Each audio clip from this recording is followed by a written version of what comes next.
Hello and welcome to all our viewers in Nigeria and around the world to News Cycle on Global Television. We are live in the nation's capital, Abuja. I am Anthony Momodu. President Bola Tinubu has announced the extension of free rides on the newly launched Abuja Light Rail until the end of the year.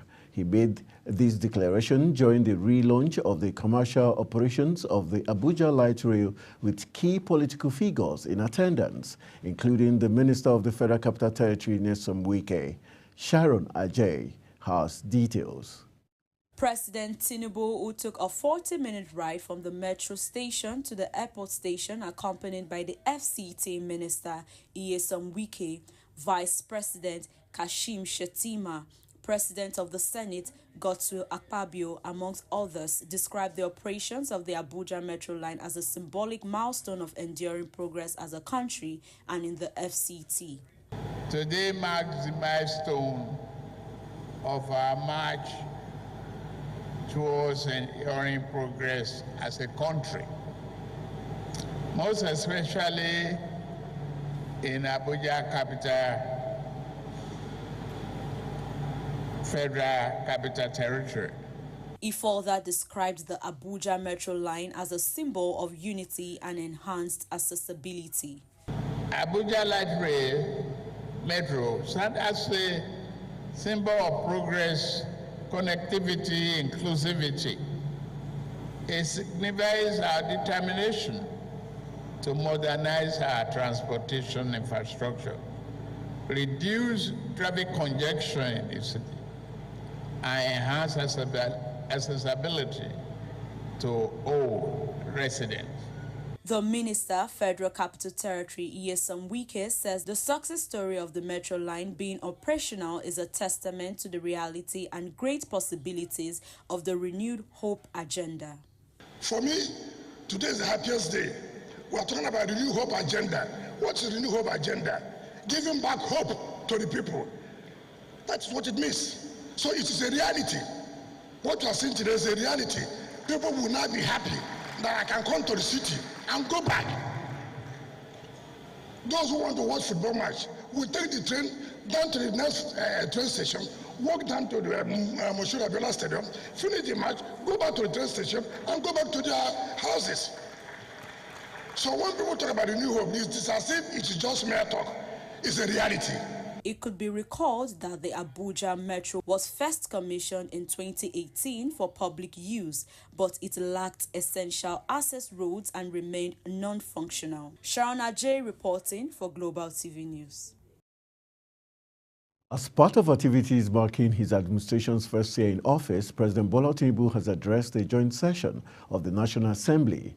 Tinubu, who appreciated the federal legislators for their support, stated that both the executive and legislature are partners in progress. Queen Agaba completes the report. The president commended the National Assembly for reintroducing the national anthem, Nigeria, We Hail Thee, saying that it is a symbol of the nation's diversity. You rang out the latest national anthem, Nigeria We Hail Thee. See, this is our diversity, representing all characters and how we blend together to be brothers and sisters. Tinubu used the opportunity to remind the legislators that Nigerians must realize that citizens have a responsibility to build the nation for themselves and generations yet unborn. Let us work together, as we are doing, to build our nation, not only for us, but for generations yet unborn.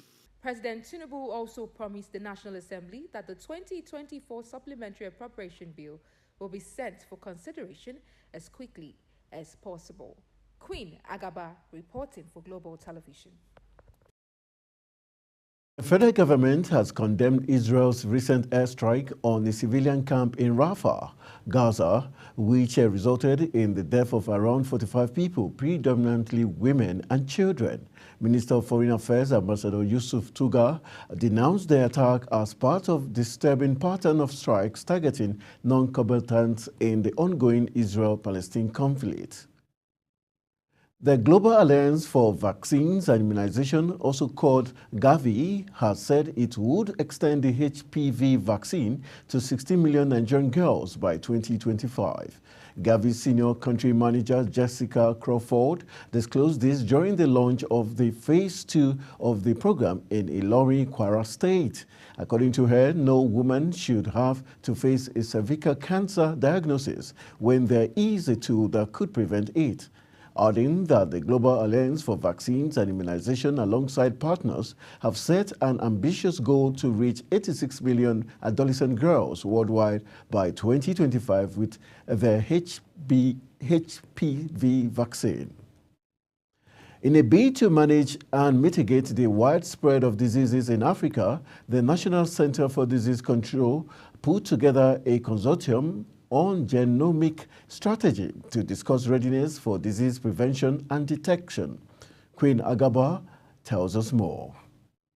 Genomic sequencing technology is the latest technology to quickly fast-track process of disease detection and prevention. The Director General Nigerian Center for Disease Control, Dr. Jide Idris, says the consortium is put together to address issues worldwide, particularly in Nigeria, with respect to outbreak of diseases, health security, disease prevention, detection, and response, with the help of the genomic sequencing technology. New technologies have come up. This one we're talking about now is one of the latest technologies, genomic sequencing. This one you go deep into the structure of our makeup, genetic makeup, DNA. We can discover a lot of information. We can use the science for a lot of things. One of them is how to detect this disease, how to trace the various causes, how they are transmitted, so that we can react quickly. Genomic sequencing will also allow for faster access to information, traces, causes, transmission of diseases, as it helps to mitigate the adverse effects of the outbreak. Queen Agaba, reporting for Global Television. The Supreme Court has ordered the 36 state governors of the Federation to, within 7 days, file their respective defenses to a suit filed by the federal government seeking for full autonomy for the 774 local government areas in the country. The Apex Court also ordered the Attorney General of the Federation and Minister of Justice, Lateef Fagbemi, to, upon receipt of the governors' defenses, file his reply within 2 days. Justice Garba Lawal issued the order while ruling on an application for the abridgment of time argued by the AGF, Lateef Fagbemi. Justice Lawal, who led a 7-man panel of the Apex Court, said that the decision of the court was predicated on the national urgency of the suit and the non-objection from the Attorney Generals of the 36 states of the Federation. In a related development, the Supreme Court has fixed June 13 to hear a suit filed by the federal government against the 36 state governors over alleged misconduct in handling of local government affairs. Justice Garba Lawal fixed the date while ruling in an application for abridgment of time argued by Attorney General of the Federation and Minister of Justice Lateef Fagbemi to allow time for all parties to file their processes and exchange same. Chairman of the Independent National Electoral Commission, INEC, Professor Mahmood Yakubu, said the damaged facilities in the Edo office would be replaced before the September 21st governorship election. Yakubu said this during an on-the-spot assessment of the level of damage done to its facilities by the flood disaster occasioned by the torrential rain in Benin on May 24th. The flood disaster destroyed some voter enrollment machines already configured for the continuous voter registration exercise. He said the flood disaster would not hinder the smooth conduct of the governorship election in the state, adding that the commission would do an assessment of what was damaged and respond appropriately. The Pan-Nigerian Group Afenifere has urged Nigeria's government to rethink its economic policies, citing high inflation and increased poverty as major concerns affecting citizens. In a release signed by the Afenifere's Publicity Secretary, Prince Justice Faloye, the group warned that if the federal government does not change its current economic policies during the first year of its scorecard review, the ongoing economic turbulence may persist. It claimed it would further impoverish the citizens in the following years. A total of 30,000 students have successfully registered for the student loan scheme. Similarly, over 60,000 individuals have registered on the website of the fund. The managing director of the Nigerian Education Loan Fund, Akintunde Sawyer, disclosed this known in a press briefing in Abuja. On June 12, 2023, Tinubu signed the Access to Higher Education Act 2023 into law to enable indigent students to access interest-free loans for their educational pursuits in any Nigerian tertiary institution. You're watching News Cycle coming to you live from Nigeria's capital, Abuja. We're on Star Times, channel 276. Kindly follow us on all social media platforms using @GlobalTVNG and other handles now showing on your screen. When News Cycle returns, U.S. President Joe Biden under pressure to allow Ukraine use West-supplied weapons to strike Russian territory. These and other stories coming right after this break. Do stay with us.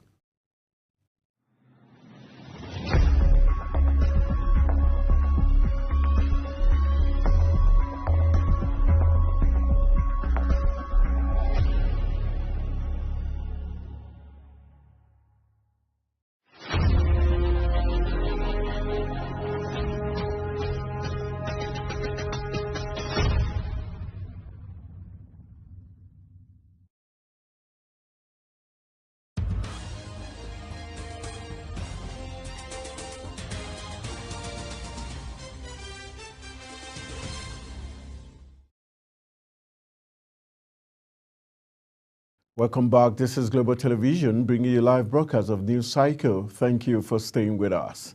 On the foreign scene, Israel's military has said it has taken control of a strategically important buffer zone along the Gaza-Egypt border known as the Philadelphia Corridor, meaning it now controls Gaza's entire land border. A spokesman for the Israel Defense Forces said about 20 tunnels used by Hamas to smuggle weapons into Gaza had been found within the zone. Sources denying this said Israel was trying to justify its military operation in the southern Gaza city of Rafah. Iran began the formal registration of presidential candidates ahead of a snap vote next month to replace late Ibrahim Raisi, who died in a helicopter crash. Candidate registration for the 14th presidential elections began at 8 a.m. at the Interior Ministry. Presidential hopeful will have 5 days to register. The elections were originally slated for 2025, but were brought forward following Raisi's unexpected death on May 19. The Canadian government has stated that police clearance certificates are not required for individuals entering the country as temporary residents, including those on study permits, as they are normally unreliable. This statement was made by Canada's Minister of Immigration, Refugees and Citizenship, Mark Miller, during a session of the House of Commons Standing Committee on Citizenship and Immigration. The minister's clarification comes amid debates about security checks for temporary residents, including international students, following recent criminal cases involving past visitors.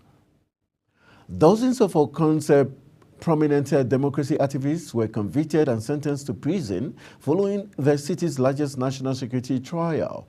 14 activists and politicians were found guilty of conspiracy to commit subversion due to their roles in organizing an unofficial primary election to increase their chances in citywide lawmaker polls in the year 2020. A total of 47 pro-democracy Crazy figures were accused of in what would later be referred to as the trial of Hong Kong 47, out of which 31 defendants have since pleaded guilty to the offenses, while 16 decided to fight the charges, opting for a full trial that lasted more than a year. Pressure is growing on U.S. President Joe Biden to allow Ukraine to use West-supplied weapons to strike Russian territory. A number of U.S. allies this week signaled they were open to this possibility. Russia's Vladimir Putin has warned of serious consequences, especially for what he called small countries in Europe. U.S. Secretary of State Antony Blinken said Washington's stance on the matter would adapt and adjust based on changing battlefield conditions.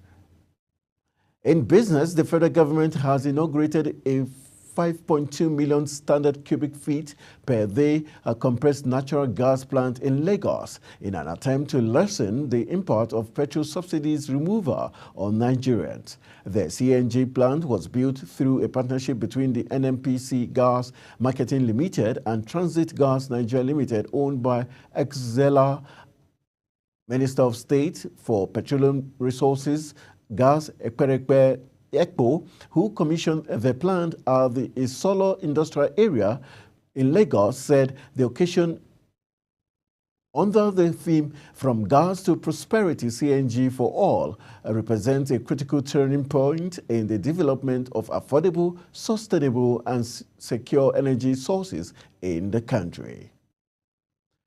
The Presidential Committee on Fiscal Policy and Tax Reforms has recommended that the federal government adopt an exchange rate of 800 naira per $1 US dollar for custom import duty.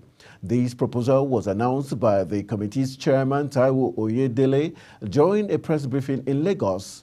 Oyedele highlighted the challenges businesses face due to the volatility of the foreign exchange market, which causes frequent changes in import duty rate. He emphasized the need for stability to allow businesses to plan adequately. Economic and commercial activities came to a standstill across the southeast. Filling stations, banks, restaurants, and major supermarkets shut down as a result of the sit-at-home order issued by the Proscribed Indigenous People of Biafra, IPOB, last week. The group declared May 30th as a sit-at-home in the southeast to honor the heroes and heroines who died in the civil war between 1967 and 1970. Despite complaints of low power generation, the electricity distribution companies were able to raise monthly revenue from 95 billion naira in January to 100 billion naira in March 2024. According to the data released by the Nigerian Electricity Regulatory Commission, 97 billion naira revenue was generated in February. The rise in revenue occurred at a time when the country experienced a huge drop in power supply as a result of gas shortages. The federal government has disbursed a total sum of 20.11 billion naira to 402,283 beneficiaries of the 50,000 naira presidential conditional grant scheme. The beneficiaries selected from 774 local government areas received a direct payment to their bank accounts via their bank verification number. This information was disclosed in a document exclusively obtained from the Ministry of Industry, Trade and Investment. And still in the news, the Managing Director and Chief Executive Officer of the Financial Derivatives Company Limited, Bismarck Ruwani, says Nigeria has fallen from the 32nd largest economy in the world to number 42. He said in Africa, the nation has also descended from its first ranking to fourth in terms of wealth management and accumulation. The renowned economist further explained that Ghana has also overtaken Nigeria, noting that in the past, the country was richer than Ghana, a position he claims external reserves and GDP figures support. The federal government has disclosed that it has electrified no fewer than 15 federal universities and teaching hospitals with hybrid solar grids with a combined capacity of 35.5 megawatts. The Chief Executive Officer and Managing Director of the Rural Electrification Agency, Alba Aliyu, stated this at the just concluded Alliance for Rural Electrification Energy Access Forum in Lagos. Aliyu disclosed that the aim is to supply 24-hour electricity to 350,000 students while giving 50,000 lecturers access to electricity. Indonesian ambassador to Nigeria, Dr. Oshra Harashap, has expressed the desire of the Republic of Indonesia to deepen the existing collaboration with Nigeria in the development of the oil and gas sector. The ambassador disclosed this in Abuja during a courtesy visit to the Permanent Secretary, Federal Ministry of Petroleum Resources, Nicholas Ella. He added that Indonesia imported over $3.8 billion worth of oil and gas from Nigeria in 2023 and stressed the need to maintain and improve a beneficial cooperation and relationship which have been had for the past 59 years. And running to the exciting world of sport, the Super Eagles camp for the 2026 World Cup qualifiers against South Africa and Benin Republic will open on Monday, June 3rd. Nigeria will face South Africa at the Godswill Akpabio Stadium in Uyo on Friday, June 7th, before traveling to Ivory Coast to face Benin Republic June 10th. While there have been speculations that the team's camp will be opened this weekend, the Director of Media and Communications of the Nigerian Football Federation, Ademola Olajire, has said that the camp will open Monday. Netherlands coach Ronald Koeman has included Barcelona midfielder Frankie de Jong in his final 26-man squad for Euro 2024, despite the fact he is still recovering from ankle injury. Koeman has, however, left out left-back Ian Martinsen, who has played a key role for Borussia Dortmund's progress to the Champions League final against Real Madrid, but has never played for his country's senior side.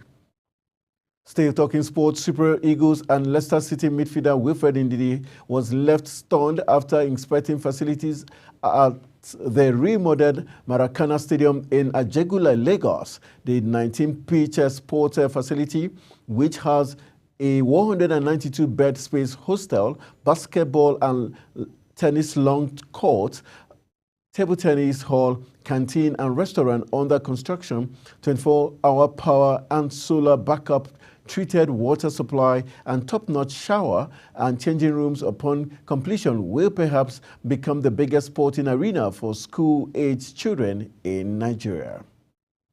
That's it on News Cycle, and it came to you live from Nigeria's capital, Abuja. We're on Star Times Channel 276. Kindly follow us across all social media platforms using @GlobalTVNG and other handles now showing on your screen. I am Anthony Momodu saying thank you for watching and see you again.